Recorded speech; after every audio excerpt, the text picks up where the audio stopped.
رمضان كريم كريم كريم، شهر عظيم عظيم عظيم. أعوذ بالله من الشيطان الرجيم.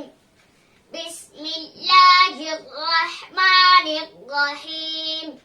لإيلاف قريش إيلافهم رحلة الشتاء والصيف فليعبدوا رب هذا البيت الذي أطعمهم من جوع وآمنهم من خوف.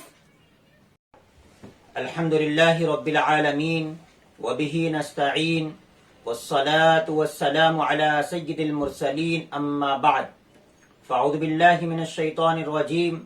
بسم الله الرحمن الرحيم. يا أيها الذين آمنوا كتب عليكم الصيام كما كتب على الذين من قبلكم لعلكم تتقون. صدق اللہ العظیم. حاضرین و ناظرین، ماہ رمضان المبارک کا آغاز ہو چکا ہے. ہم آج آپ کو اس رہبر ملت اٹنور چینل کے ذریعے سے ماہ رمضان المبارک کی سعادتیں، برکتیں اور اس کی رحمتوں کی مبارکبادی دیتے ہیں، اور آپ سے گزارش کرتے ہیں کہ اس رہبر ملت چینل سے خود بھی جڑیں اور اپنے دوست و احباب اور رشتہ داروں کو جوڑیں، تاکہ وقتاً فوقتاً اعمال رمضان اور احکام الہی سے متعلق آپ کو معلومات حاصل ہوں. دوستو، آج ہم روزے سے متعلق 3 باتیں آپ کے سامنے پیش کرنے کی جسارت کر رہے ہیں. سب سے پہلی بات یہ ہے کہ روزہ پہلے زمانوں میں اللہ تعالیٰ نے قرآن کریم کے اندر ارشاد فرمایا، اے ایمان والو، ہم نے تم پر روزہ فرض کیا جیسے کہ تم سے پہلے لوگوں پر فرض کیا گیا تھا. اس کا مطلب یہ ہے کہ اللہ تعالیٰ نے اس امت محمدیہ پر جو روزے کو فرض کیا ہے، صرف اس امت محمدیہ کے لیے ہی روزے کا عمل نہیں ہے، بلکہ اس سے پہلی والی امتوں پر بھی اللہ تعالیٰ نے روزوں کو فرض کیا تھا، اور روزہ ان کے لیے بھی فرض تھا. لیکن اس امت محمدیہ پر اللہ کا اتنا کرم اور اتنا رحم ہے کہ پہلے زمانوں کا روزہ کٹھن تھا، پہلے زمانے کا روزہ اور مشقت والا تھا، لیکن اللہ تعالیٰ نے اس امت محمدیہ کے لیے روزے کو آسان بھی فرمایا ہے. دوسری بات یہ ہے کہ موجودہ زمانے میں دیگر مذاہب والے بھی روزہ رکھتے ہیں. ان کے اندر بھی بھوکا رہنا اور چند چیزیں اپنے اوپر جو ہے حرام کر لینا اور اس سے رک جانا، یہ اور مذاہب والوں میں بھی ہے. لیکن مسلمانوں کے لیے اللہ تعالیٰ نے جو روزہ فرض کیا ہے اور مسلمانوں کے لیے جو روزے کا حکم ہے، مسلمانوں کے روزوں میں اور مذہب والوں کے روزوں میں فرق ہے. اس فرق کو ہم جو ہے جانکاری کے ذریعے سے معلوم کر سکتے ہیں. دوسری بات یہ ہے کہ اللہ تعالیٰ نے اسلام کے اندر جو روزے کو فرض کیا ہے، وہ روزے کا ثواب کیا ہے، اللہ تعالیٰ کے پاس اس کے انعامات کیا ہیں.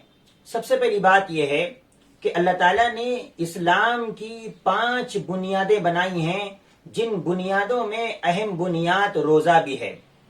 آپ یاد رکھیں کہ حدیث مبارکہ کے اندر روزہ رکھنے کی بہت ساری فضیلتیں بیان فرمائی گئی ہیں.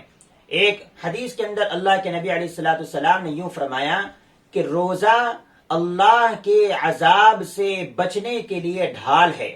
ایک حدیث کے اندر اللہ کے نبی علیہ السلام نے یوں فرمایا کہ اللہ تعالیٰ نے جنت کے 8 دروازے بنائے ہیں. ان 8 دروازوں میں سے ایک دروازے کا نام باب الریان ہے. ریان اس دروازے کا نام ہے، اور قیامت کے دن کہا جائے گا کہ اے دنیا میں اللہ کے لیے بھوکے اور پیاسے رہنے والو اور اللہ کے لیے روزے رکھنے والو، آؤ تم اس دروازے سے داخل ہو جاؤ. چنانچہ اللہ کے نبی علیہ السلام نے ارشاد فرمایا، اس باب الریان سے سوائے روزے داروں کے اور کوئی دوسروں کو داخل ہونے کی اس میں اجازت نہیں ہوگی. چنانچہ جب اس دروازے سے روزے رکھنے والے داخل ہو جائیں گے تو پھر وہ دروازہ بند کر دیا جائے گا. اسی طریقے سے اللہ کے نبی علیہ السلام نے ارشاد فرمایا کہ ایک مسلمان کے گناہوں کو معاف کرانے کے لیے اور اس کو جہنم سے بچا کر جنت میں لے جانے کے لیے اور اس کو اللہ کی رضا حاصل کرانے کے لیے دو چیزیں قیامت میں شفاعت کریں گی، اللہ سے لڑیں گی، اللہ سے شفاعت کریں گی اور درخواست کریں گی.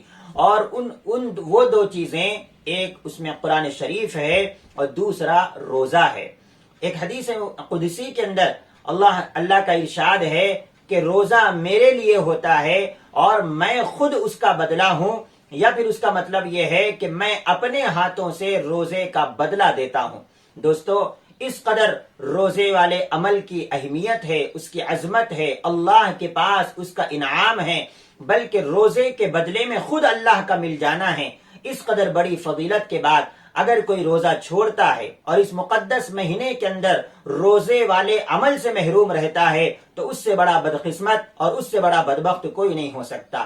ہم دنیا کے لیے بہت ساری چیزیں چھوڑ دیتے ہیں، لیکن جنت کو پانے کے لیے، اللہ کی رضا کو پانے کے لیے اور جہنم سے حفاظت کے لیے ہم جو ہے اللہ کی اس حکم پر عمل کریں اور تھوڑی سی قربانی دیں تو انشاءاللہ ہمیں اللہ بھی حاصل ہوگا اور جہنم سے بچنا بھی ہمیں حاصل ہوگا اور جنت کا حاصل کرنا بھی ہمیں حاصل ہوگا. تیسری بات یہ ہے کہ روزے کا مقصد کیا ہے اور روزے کا فائدہ کیا ہے. ایک بات تو یہ ہے کہ اللہ تعالیٰ نے قرآن کریم کے اندر ارشاد فرمایا لعلکم تتقون، اے ایمان والو اگر تم روزہ رکھو گے تو تم متقی بن جاؤ گے. متقی کے دو مطلب ہوتے ہیں، ایک تو یہ ہے کہ متقی کا مطلب اللہ سے ڈرنا، اور دوسرا مطلب یہ ہے کہ متقی کا مطلب گناہوں سے بچنا. اور اس کا مطلب پورا حاصل یہی ہو سکتا ہے کہ اللہ سے ڈر کر اللہ سے ڈر کر گناہوں کا چھوڑنا. دوستو، اس میں دو فائدے ہیں اور دو اس کے مقاصد ہیں. ایک تو یہ ہے کہ جب انسان روزہ رکھتا ہے تو اس کے اندر گناہوں سے بچنے کی عادت ہو جاتی ہے، اللہ کا ڈر اس کے اندر آ جاتا ہے.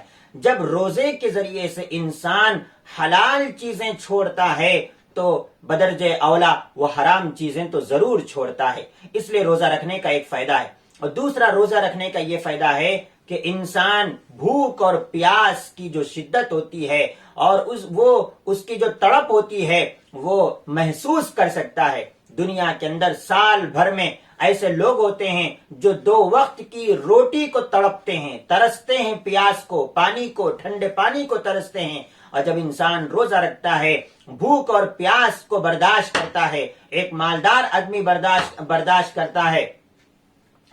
کرتا ہے تو اس کو محسوس ہوتا ہے کہ دنیا کے غریب لوگ، محتاج لوگ اور مستحق لوگ کس طریقے سے جو ہے پیاس پر برداشت کرتے ہیں، صبر کرتے ہیں، بھوک پر. اللہ تعالیٰ سے دعا ہے کہ اللہ تعالیٰ جو ہے ان باتوں کو سمجھنے، عمل کرنے کی توفیق نصیب فرمائے. وآخر دعوانا ان الحمد للہ رب العالمین.